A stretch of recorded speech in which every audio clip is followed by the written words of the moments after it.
Pumunta nga kami ni Baby Motuwin dito sa Pacol View. Tamang-tama nga dahil mainit ngayon, kasing init ng ulo mo. Napakaganda nga bumiyahe, lalo-lalo na kapag mainit. Sa mga mahilig nga dyan mag-ride, tamang-tama ito sa inyo. Tsaka sa mga hindi mahilig mag-ride, tamang-tama rin ito sa inyo. Manood na lang kayo. Gar, ano na, igala mo naman yung motor mo. Masarap nga dito gumala sa probinsya kasi hindi naman gaano karami ang sasakyan. Mag-ingat nga lang kayo kasi maraming sirang kalsada dito. Tamang-tama nga ito sa mga mag-jowa at mag-asawa. Magbaon nga kayo ng maraming pasensya at maraming tubig. Dahil sigurado uuhawin kayo. Kung titingnan nyo naman, napakaraming magandang view dito sa Bicol. Kaya ingatan nga natin itong kalikasan dahil ito ay bigay ng ating may kapal. Kaya tara, panoorin muna natin.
Nandito na kami sa Welcome to Santa Magdalena. Malapit na nga kami dyan. Pahinga ng konti, then back na ulit.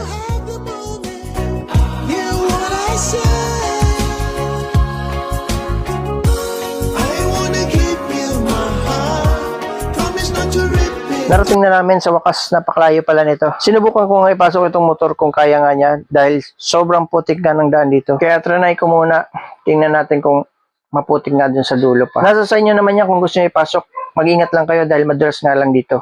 Pero kaya dyan ipasok ang 4 wheels. Kaya lang pag motor talaga, mahirapan na. Kaya tingnan mo ang iba, naglalakad na lang. Kaya nung nakita ko nga sa dulo, medyo maputik kaya hindi ko na pinasok. Kaya naglakad na lang nga kami dyan. Hindi pala pwede dyan maglakad ng senyor, napakalayo niyan.